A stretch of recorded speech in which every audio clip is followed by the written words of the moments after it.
नमस्कार दोस्तों। I hope आप सभी अच्छे होंगे और आप सभी की तैयारी भी ठीक ठाक चल रही है। दोस्तों आज अपन इस वीडियो में बात करेंगे जो ऑलरेडी जो पीआरटी है और जो जूनियर सेक्रेटरी जो असिस्टेंट है, लैब अटेंडेंट है और जो मल्टीटास्किंग स्टाफ है, ये तो दोस्तों ऑलरेडी आज 10 जनवरी है एग्ज़ाम देने चले गए हैं।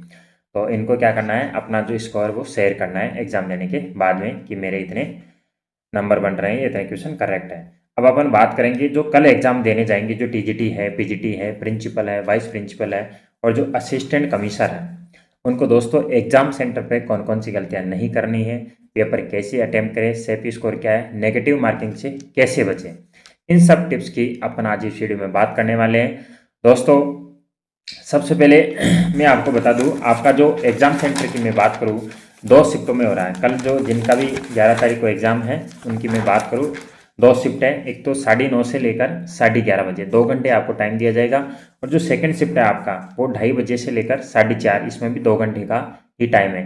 दोस्तों जिनका भी सुबह का जो टाइम है 9:30 से 11:30, इनके लिए थोड़ा सा सर्दी का टाइम है, थोड़े से आप अच्छे से कपड़े लत्ते पहन के जाना दोस्तों एग्जाम सेंटर पे और टाइम पे जाना है आपको। जैसे 9:30 है तो एग्जाम सेंटर पे आप 2 घंटे पहले आपको पहुंचना है, क्योंकि आप अगर टाइमली पहुंच जाते हो तो किसी प्रकार की आपको कोई दिक्कत नहीं होती। सबसे पहले आपको अपना एक एडमिट कार्ड लेके जाना है, ये याद रखना है दोस्तों, आपको एडमिट कार्ड नहीं भूलना है। उसके साथ एक ओरिजिनल आपकी कोई भी फोटो आईडी, ओरिजिनल आईडी, आधार कार्ड है, पैन कार्ड है, लाइसेंस है, ये आपको ओरिजिनल लेके जाना है दोस्तों। फोटो कॉपी नहीं लेके जाना, ओरिजिनल लेके जाना है आपको आधार कार्ड, क्योंकि वहाँ पे चेक करते हैं। इसके अलावा आपको 2 फोटो भी लेके जानी है दोस्तों, एक आपको बॉल पेन भी लेके जाना है। अब दोस्तों आपको क्या क्या लेके नहीं जाना है, मोबाइल फ़ोन लेके जाना है बट आपको अंदर एग्जाम हॉल में नहीं लेके जाना है, बाहर आपको जमा करा देना है।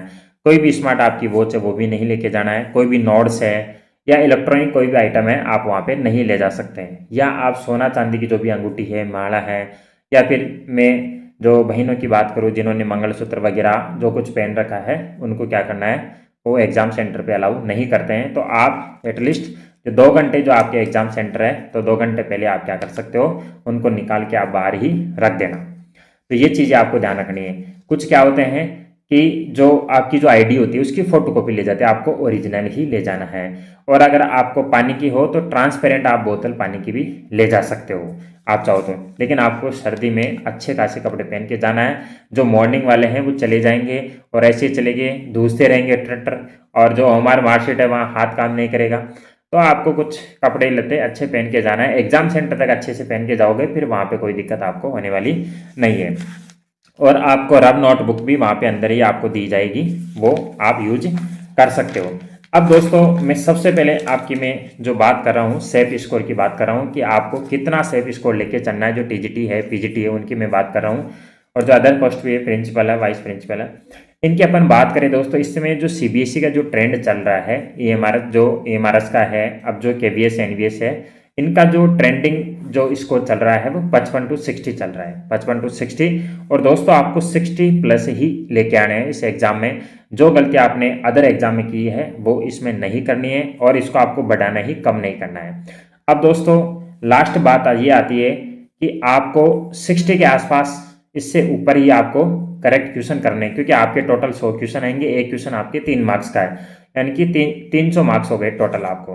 तो आपको क्या करना है, 55 से 60 इतना तो आपको करके आना ही है, और वो भी एक्यूरेंसी के साथ करके आना है। और इस स्कोर को आपको बढ़ाना है। अगर आपका जितना 60 प्लस रहता है उतना ही आप सेफ जोन में चले जाते हो। अब दोस्तों अपन पेपर कैसे अटेम्प्ट करें, दोस्तों पेपर कैसे अटेम्प्ट करें ये आपको बात बताता हूँ। सबसे पहले दोस्तों आज तक आपने कौन कौन सी एग्जाम दी है उनके बारे में सबसे पहले आप खुद से 10 मिनट बात करो कि उन एग्जामों में मैंने कौन कौन सी गलतियाँ की है, वो गलती मुझे क्या नहीं करनी है, इस एग्जाम में नहीं करनी है। और आप जब भी एग्जाम में जाओ तो सिलेक्शन का माइंड सेट लेकर जाओ कि इस बार मुझे क्या करना है, सिलेक्शन लेकर रहना है। ईश्वर ने मुझे अपॉर्चुनिटी दी है, अवसर दी है, ताकि मैं भी एक सक्सेसफुल इंसान बन सकूं। तो दोस्तों सब, अब मैं एग्जाम हॉल की बात कर रहा हूँ, आप एग्जाम हॉल में आराम से पहुंच गए हैं। अब आपको पेपर कैसे अटेम्प्ट करना है, फर्स्ट टाइम आपको क्या करना है, 5 मिनट में दोस्तों पूरा पेपर पढ़ लेना है। एक बार आपको पेपर को पूरा स्कैन कर लेना है, कैसे कैसे क्वेश्चन आए, कौन से क्या पार्ट में। इससे आपको ये अंदाज हो जाता है कि पेपर में कुछ क्वेश्चन टफ भी है, कुछ क्वेश्चन मॉडरेट भी है और कुछ क्वेश्चन क्या है, ईजी भी है। अब क्या होता है, एक आपको एक कॉन्फिडेंस डेवलपमेंट होता है। उसके बाद में आपको देखो स्मार्ट अटेम्प्ट करना है।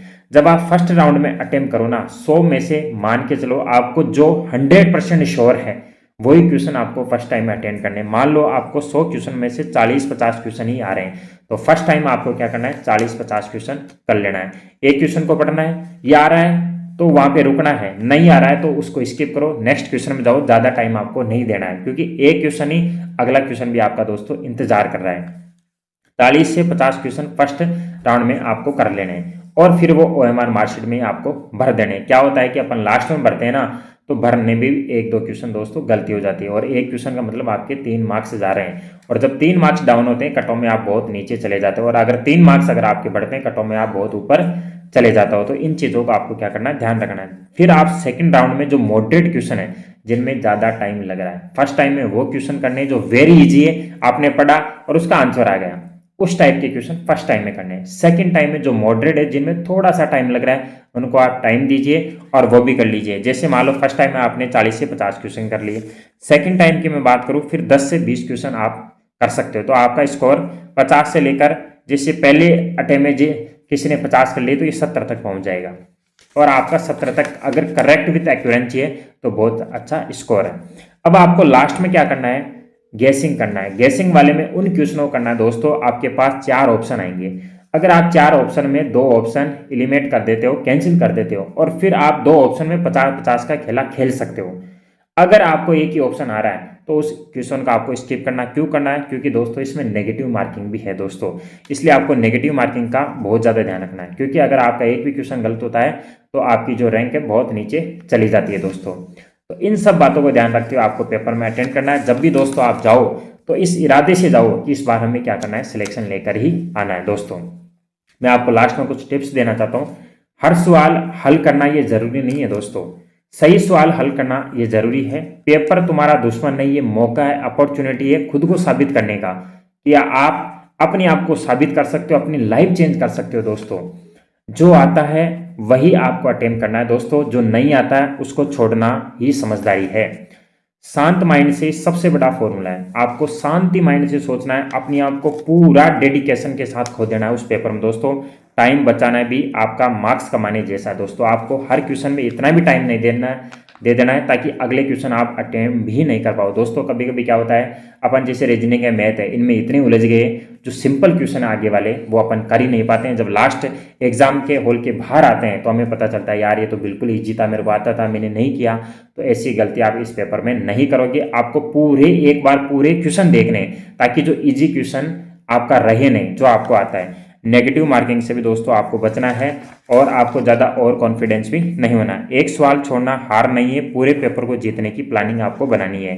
स्मार्ट अटेम्प्ट करो और सिलेक्शन अटेम्प्ट, आज का फोकस ही कल की दोस्तों आपकी सफलता होगी। और अपने आप को रेडी करो कि मैं तैयार हूँ, मैं कर सकता हूँ, मैं इसको फाइट कर सकता हूँ। ये आप में एक जुनून होना चाहिए। इजी जो पहले इजी वाले क्वेश्चन है उन्हें अटेम्प्ट करो, बाद में आप टफ वाले अटेम्प्ट कर सकते हो। स्पीड नहीं बट एक्यूरेंसी मेरी ताकत है। आपको एक्यूरेंसी के साथ करने, जो क्वेश्चन कर रहे हो वो विद एक्यूरेंसी आप करोगे। हर मिनट की दोस्तों वैल्यू, एक एक मिनट की एग्जाम में वैल्यू होती है। आपको टाइम वेस्ट ज़्यादा नहीं करना है। अटेम्प्ट नहीं, सिलेक्शन माइंड सेट रखे करो कि हमें पेपर अटेम्प्ट नहीं करना है, हमें इस पेपर में सिलेक्शन लेना है, अपनी लाइफ चेंज करनी है दोस्तों। पेपर वही जीता है जो दिमाग से खेले, डर से नहीं। आपको डरना 1% भी नहीं है कि मेरा कैसा पेपर होगा। मुश्किल क्वेश्चन, कभी कभी क्या होता है, मुश्किल क्वेश्चन आते हैं, रेगुलर 5-6 मुश्किल क्वेश्चन आ गए, आपको एक भी नहीं आ रहा है, आप घबरा जाते हो। तो ऐसा आपको 1% भी घबराना नहीं। जो पेपर है इसी में मुझे सिलेक्शन लेना, ये आपका क्या होना चाहिए, माइंड सेट होता है। एग्जाम हॉल दोस्तों इमोशन से नहीं, कैलकुलेशन से चलनी चाहिए। आज जो डिसिप्लिन में उसका रिजल्ट है दोस्तों। मैं अंत में यही कहना चाहता हूँ, आपको डीमोटिवेट नहीं होना है, पेपर चाहे कैसा भी हो, क्योंकि दोस्तों आपने पूरी साल तैयारी की है, पूरी मेहनत की है, न जाने कितनी एग्जाम दी है। इसलिए दोस्तों फुल कॉन्फिडेंस के साथ उसी पेपर में आपको अपना सिलेक्शन बनाना है, क्योंकि जब आपके सामने पेपर आ चुका है ना ही तो पेपर चेंज होगा, और उसी पेपर में और भी तो स्टूडेंट दोस्तों सिलेक्शन लेंगे, तो आपको भी लेना है। इस माइंडसेट से आपको जाना है, हारना कभी नहीं है। मुश्किल आ रहा है, बट मुश्किल आ रहा है तो आप दिमाग को वन ही मैसेज देना है, भाई ये मुश्किल क्वेश्चन है, इसको आपको सॉल्व करना है। ये इस प्रकार का आपका माइंडसेट होगा तो दोस्तों आपका पक्का सिलेक्शन होगा। और एग्जाम के बाद में दोस्तों आप अपना मार्क्स जरूर शेयर करना, ताकि हम एक सटीक कट ऑफ की एनालिसिस कर सके। और मैं यही चाहता हूं कि इस बार मैं भी ईश्वर से प्रार्थना करता हूँ इस बार जो आपका KVS NVS का जो पेपर है टायर 1 उस सभी का दोस्तों क्लियर हो जाए, आपके अच्छे मार्क्स हो। फिर मिलेंगे नेक्स्ट वीडियो में। Thank you.